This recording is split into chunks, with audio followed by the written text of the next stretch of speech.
Hi guys, thanks for tuning in to another episode of Nuggets News, or our monthly housing and economy update with our friend Martin, all the way over from London. You're an expat now, Martin, or are you still claiming you're Australian? I'm here on a project, so we'll see how long the project goes. I'm trying to deploy my surveys into the UK, and it's taking a bit longer than I expected. But certainly at the moment, I'm enjoying being back over here, catching up with old friends and family. Although the autumn is a bit cool now, and I'd forgotten how much all the leaves drop off the trees. It's amazing. Oh, beautiful. And some interesting slides about some of the household surveys, which we'll talk about when we get to them as well. But it Mm. was actually 27 in Tassie today, which feels like 37. So I think this is the first episode I've ever recorded in footy shorts, Martin. So Oh wow, it just happen occasionally in Tassie, but of course the weather over in Australia is all over the place with the fires around Perth, north of Perth. Interestingly, in some of those areas where mortgage stress is very high, interestingly, but yeah, funny weather all over the place, really. okay, let's dive into this because there's plenty to talk about today and plenty Mm, going on as well. I want to show, I'll bring up that true inflation data as well because we're going to talk about some of that US and UK stuff as well. But mm.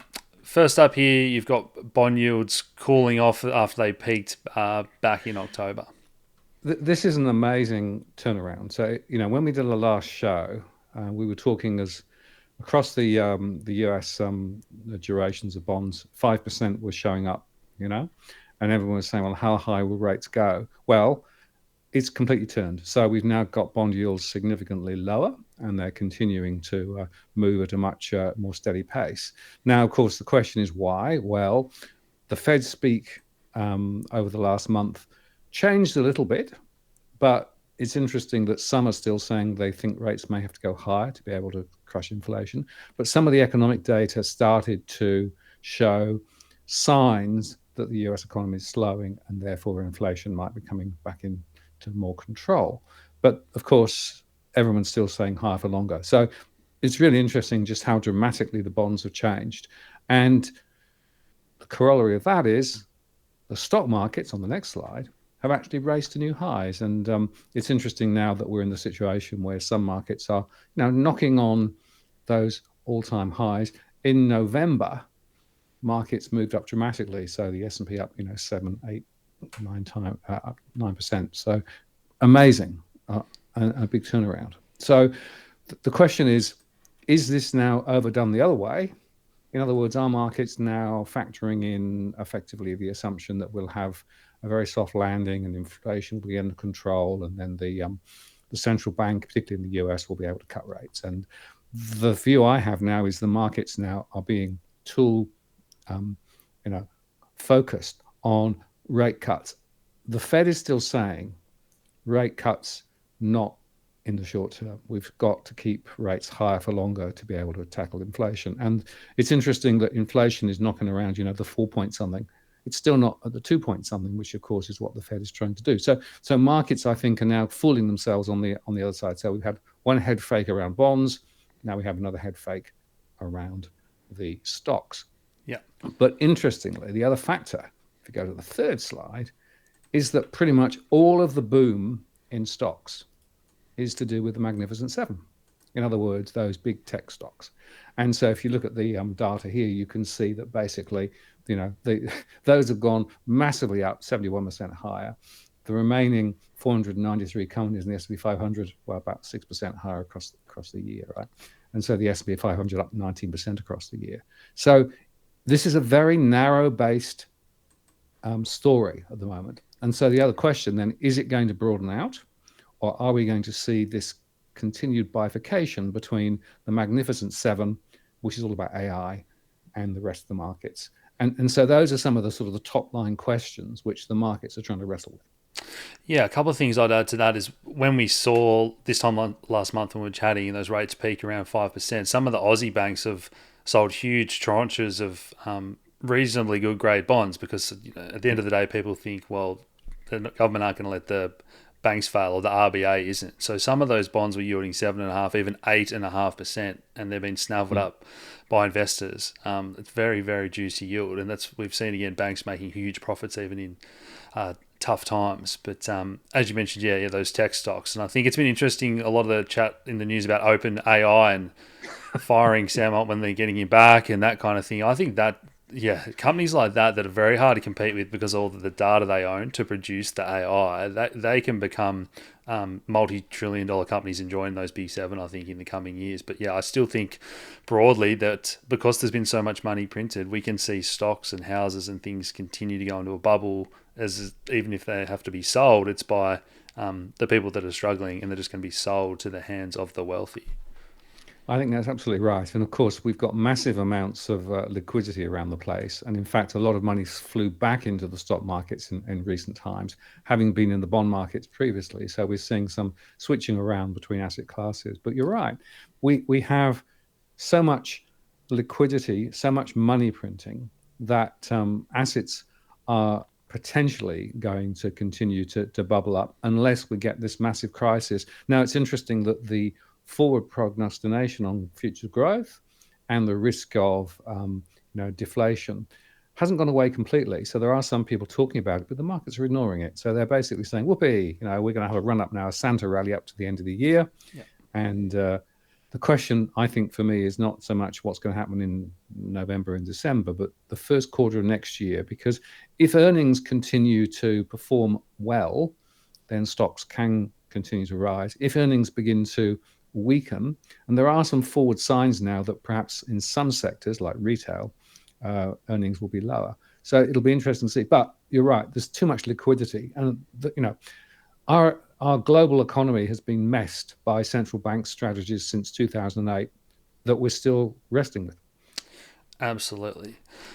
Okay, moving on. So, US inflation and a lot of these other countries have started to roll over, as we mentioned, same with bonds. Yeah, but it is worth just mentioning that, of course, the US inflation is down. Of course, CPI, lower as it's been. The UK inflation was down um, on the various measures that they use, and even in the euro area, inflation is down. But interestingly, most of that is to do with base effects. So we had very high energy prices a year ago. They've now dropped out. Um, Services inflation is still quite sticky. And services inflation, of course, is much more to do with wages. And it's interesting that Michelle Bullock today gave a speech, and in it she said, well, hairdressers, they're having to charge more because they're having to pay higher wages. So there's a significant concern that, in fact, there are elements to the inflationary story that are actually still bubbling higher. And interestingly, of course, in Australia, we didn't get a drop in inflation. In fact, our inflation went up. And as a result of that, the Reserve Bank lifted rates again. And Michelle Bullock, the new governor, is now saying, well, we may have to lift rates even more. And now, if you make some comparisons then between where Australia is and where the other major economies are, it's very interesting. This actually came out the other day, and it showed that Australia is in pole position with headline inflation at 5.4%. And at 5.2% core inflation, we're just behind the UK, but we're right up at the top. So I think that the story of inflation in Australia now is behaving slower than in some other countries. But interestingly, about half of the inflation in Australia is directly related to policies that Australia has executed. So, for example, we've got very high inflation because of the gas policy. We've got very high rental costs and housing costs because of the migration policy. We've got massive amounts of migration. So with that, and with services inflation still very high in Australia because of the fact that wages are rising in the services sector, the chances are we're going to see inflation in Australia now hanging around and going out for longer. And in fact, the latest RBA projection on the next slide shows that they're now saying, well, we think it'll probably come back down to around 2 to 3%, but not until 2025. But inflation will be higher for longer. And that implies, of course, that interest rates are going to be higher for longer. And again, Michelle Bullock today was highlighting the fact that there was more work to do. So I think Australia, unfortunately, is in the situation. Now, you could argue 2 points. I think the first is that they didn't lift rates quickly enough, early enough. And of course, we had rates very low level. So we have RBA policy mistakes again.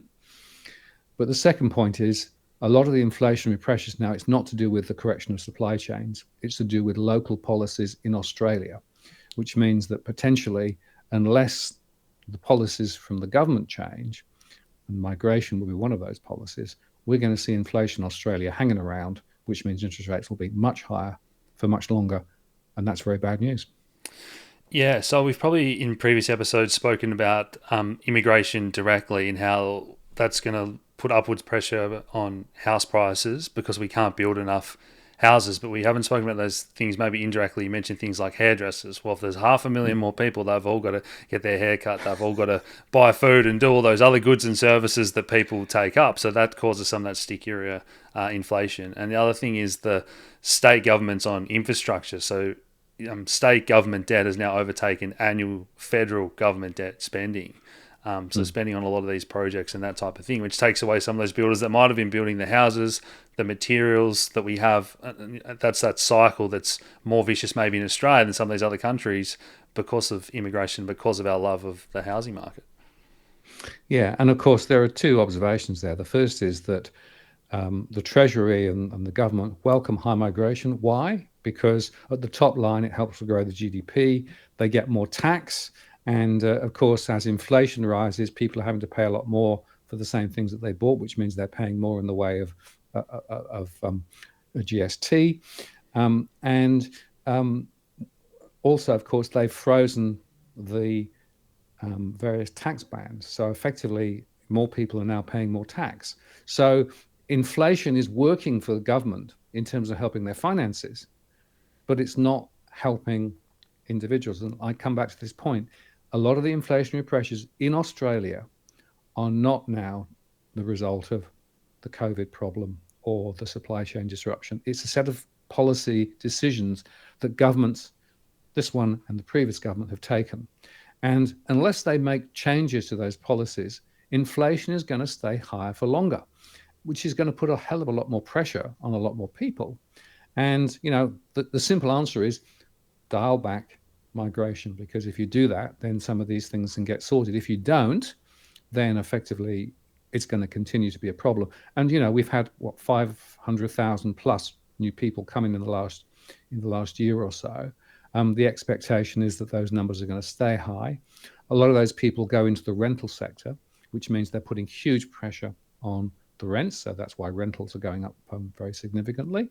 And of course, a lot of people then move to buy. And interestingly, in my surveys, it's the first generation migrants who have the highest rental stress. So the people have come into the country, tried to find somewhere to live, and they're now struggling to pay the rent. So I mean, it's a big mess, but it's a set of problems which have been created locally.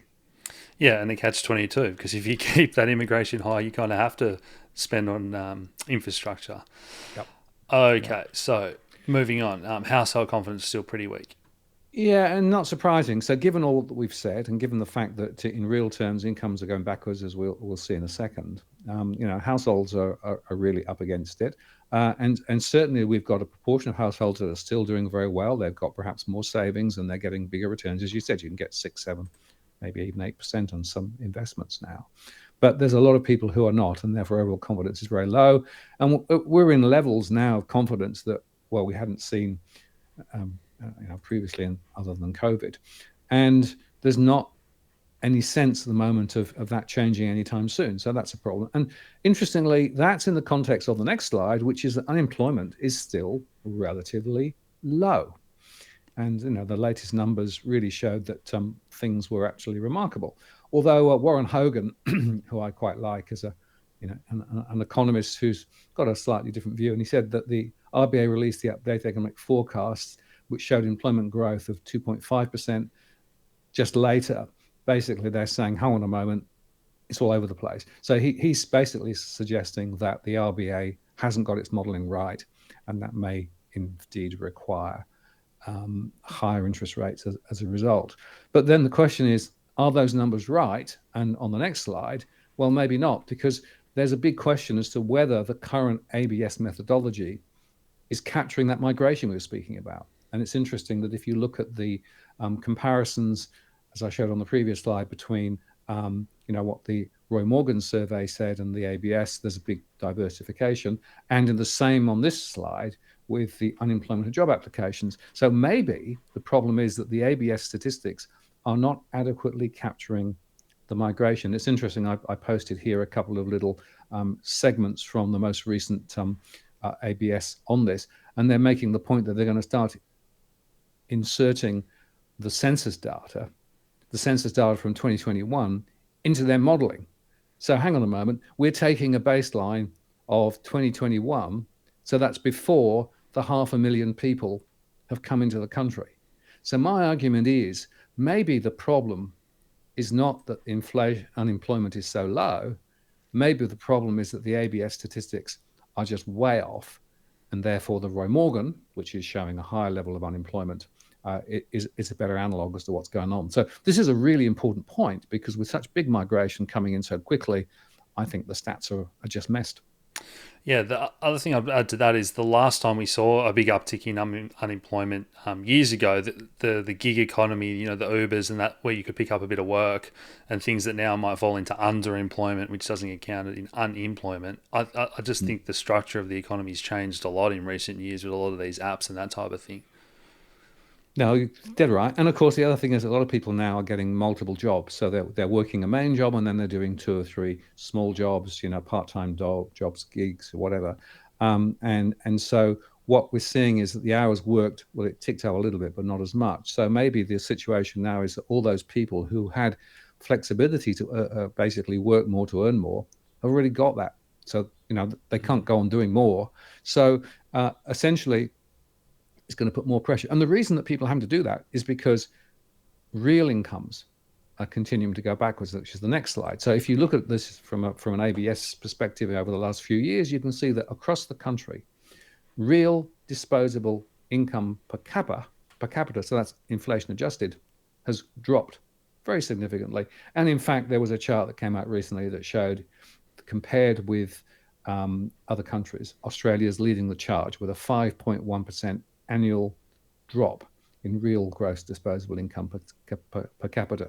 So we are leading the charge, ahead of Norway and Sweden, and there are other countries that are actually positive. The UK is positive by 2.2%, UK positive, Australia negative, down 5.1%. So households are going backwards. The other point I'd make, I mentioned earlier on, the tax bands and the way that the tax bands aren't moving sufficiently to reflect inflation means that people are paying a lot more tax than they were.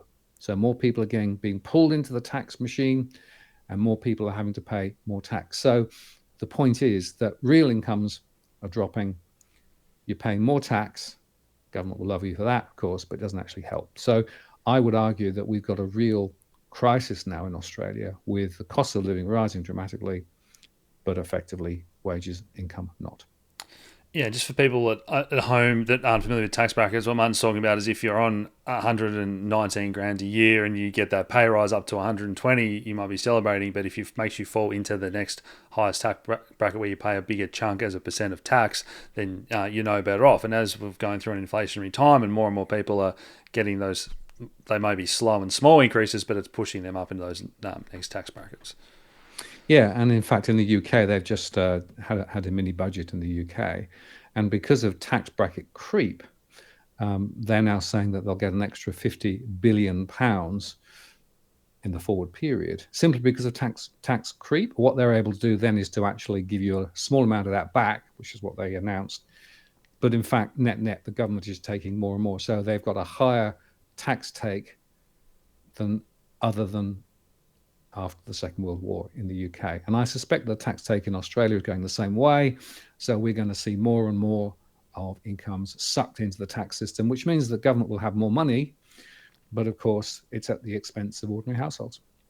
Yeah, and that gets in that philosophical question of, well, if governments really get to spend money for free and they're taking it away from all these households that are struggling, and in somewhere like Australia where we've had the commodities and all that helping our budget and actually getting into surplus, what is the point of the way the financial system is working if someone that can spend money ultimately for free and taking it away from all the people and putting the population under more stress, is that the best way to do things? Now, that's a very, very good point. And, the question is, who is the economy working for at the moment? My argument is it's not working for ordinary Australians and ordinary businesses. It's working for the big end of town.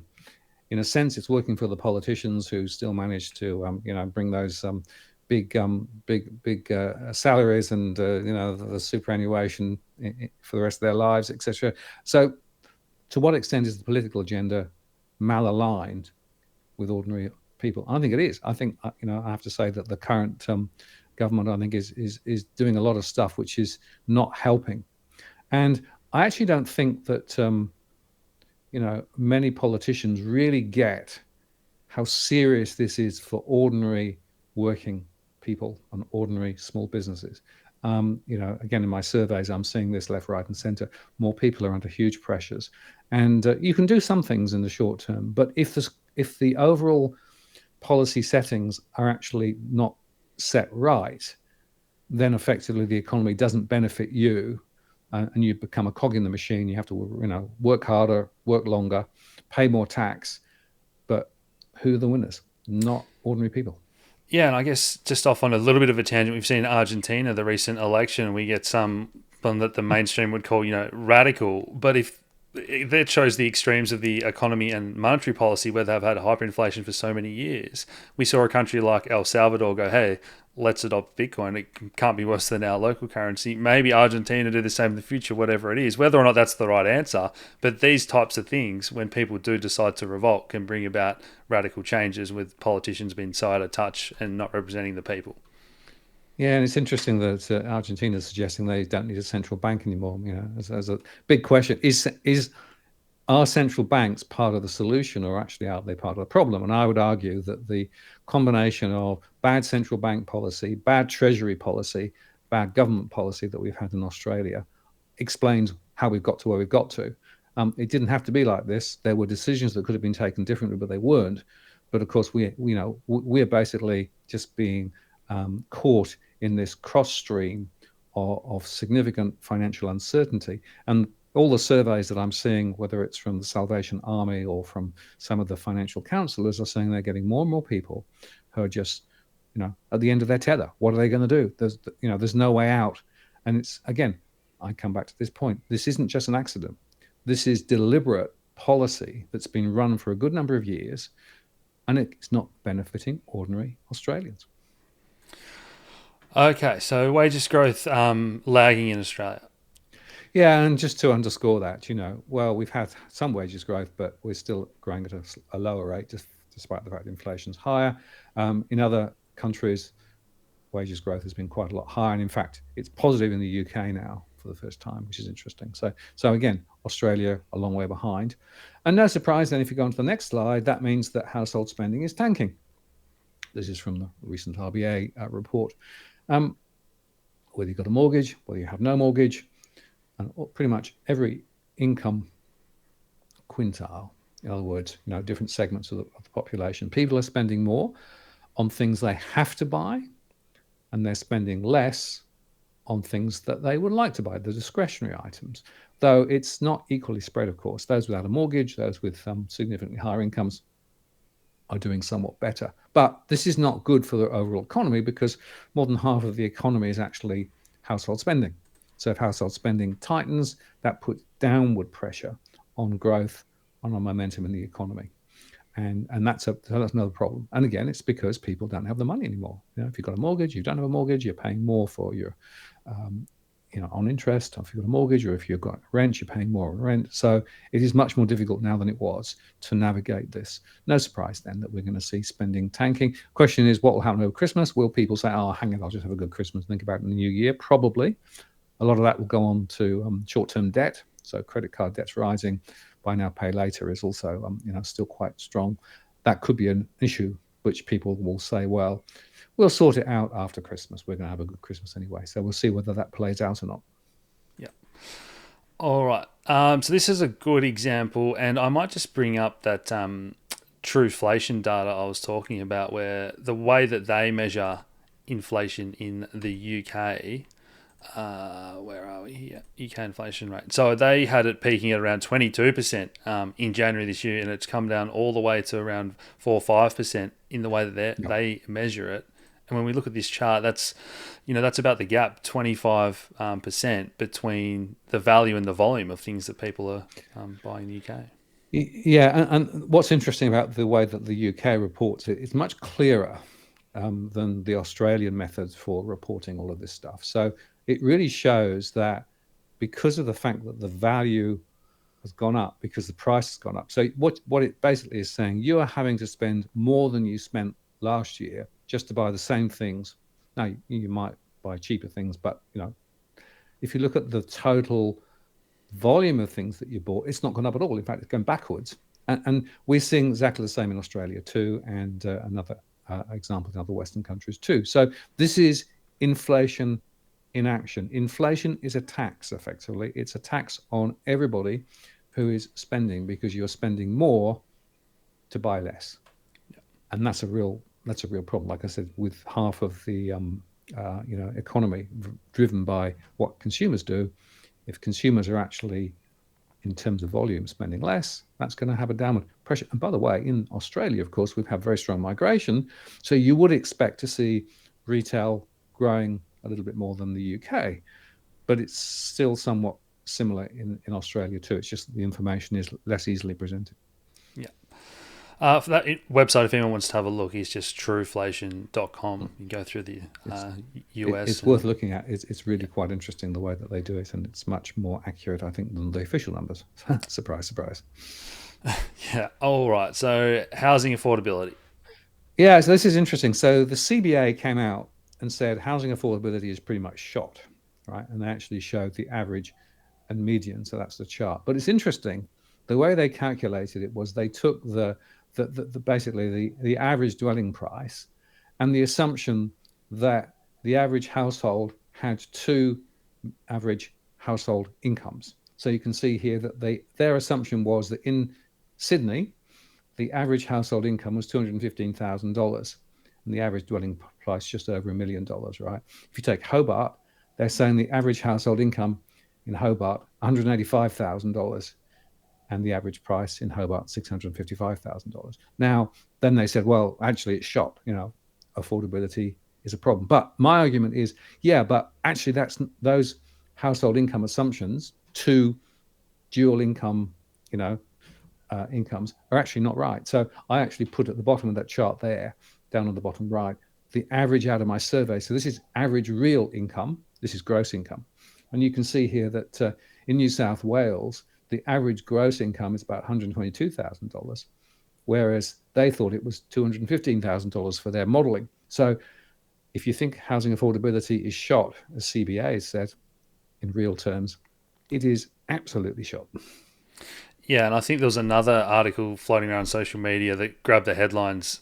I'm not sure if that was using averages or medians as well, saying you now need an average of 300k to even get on the property ladder or whatever it was. So yeah, there's been a lot of those Yeah. articles grabbing the headlines since this started coming out. Absolutely. Yeah. And, if you go to the next slide, not surprising, the household debt service ratio, this is basically driven from the Bank for International Settlements data, shows that the Australians have the highest debt service ratios in the world. Now, it's the relativity that's important here, right? So, if you look at what's happening in Canada, which is also has a very significantly broken housing market, Australia is just so much higher. And of course, the 17% of income is understated because not everybody has a mortgage.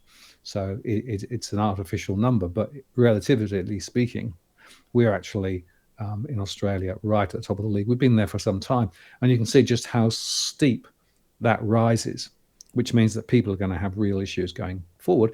And the corollary of that, if you go to the next slide, is that we've got a collapsing number of people who own their properties outright, and it's across the board. So more have a bigger mortgage for longer. And interestingly, even those aged 55 to 64, a greater proportion, have mortgages they go into retirement compared with what they used to. So if you look at that one, in 1995, about 70% of age groups would have been free of mortgage. They don't know outright. Now it's closer to 40%. So we are mortgaged to the hilt. And that's a problem because, of course, the average mortgage is longer, the average mortgage is bigger, the average interest rate's a lot higher. So the banks are having a field day because, of course, they're going to get more interest for longer. But the bottom line is that many households are struggling now with these big mortgages. And again, this is a structural issue. This isn't just a happenstance. This is because of bad policy over the last 15 to 20 years. Absolutely, and it all looks good on paper if you're on the property ladder, and you can borrow against your mortgage and that sort of thing. But it's just killing those that aren't, and renting and falling behind. Yeah, absolutely. And the point I want to make is if you go into retirement still having a mortgage, right, then you've got a choice. Assuming you've got superannuation, you could pay off the mortgage by using some of the superannuation. But if you do that, then you're going to have a smaller pool to live on beyond that. Or if you have not enough superannuation, you then go back to on the government pension. So this is a situation where it's not going to help the overall government finances into the longer term because effectively you're going to have more people on the pension, and people are going to be in old age much less well off than they thought they were because of this wretched mortgage still hanging around their necks. And of course, the banks at the moment saying, "Well, if you've got a problem, we'll just extend the mortgage. That's fine. Feel free." It's good for them. It just means you're paying more interest for longer. And I'm afraid that this debt machine, again, it goes back to this point that we made earlier on. The debt machine benefits the banks. It benefits the government. It doesn't benefit ordinary people. Yeah, are we heading to a world where people say you're going to own nothing and be happy and that type of thing? Well, does it become a generational thing where your parents struggle for their working lives to pay it off, and then they hand it down to the parents in title, but then they've got to roll over that mortgage, and you're just constantly paying the bank in perpetuity to not own something. Well, you are effectively already seeing that. So you have intergenerational mortgages, you have much longer term mortgages, and also, of course, if you're a first time buyer, you need help from the bank of mum and dad. So if you are fortunate to be in the situation where your parents have paid off their mortgage and they've got equity, they're now handing some equity down to help the next generation. So it creates much more inequality in society. It makes much more difficult for many people to get into the property market in the first place because prices are so high relative to incomes. So whichever way you look at it, it's a bit of a mess. Okay, second last slide. The number of sales at a loss in New Zealand. Yeah, this was interesting. So, of course, New Zealand's been going through the same hiatus as Australia with interest rates very low. Then they lifted rates. They dialed back investment property. They tried to encourage first-time buyers to buy. A lot of people bought a couple of years ago when rates were ultra low. And then, of course, rates went up again. And now what we're seeing is that we've got a lot of people who are actually deciding to sell their property at a loss. And the average sale at a loss is 2 years. So it's interesting that New Zealand is now, because of what's happening, they're seeing more people being forced to sell. Now, whether they're being forced to sell because they need to move, or whether they're being forced because they just literally can't afford to make the much higher repayments is an interesting question. But it does show you that there's a real issue under the surface. Now, interestingly, some data coming up from Australia is starting to show that in some areas, we are now starting to see some sales at a loss. And whilst, of course, the headline news is that property prices are, in some cases, in some geographies, up to near record highs, it's not universally true, particularly if you've got a unit, by the way. And so what we're seeing now in Australia is the same thing. So we're starting to see more people making hard decisions about should they try and hold their property or should they sell it before prices perhaps ease. And by the way, with the listings now beginning to rise in some areas, and with the momentum that we're seeing in terms of international people coming in and wanting to buy, there's some interesting transactions going on. Quite a few of those transactions are from overseas migrants.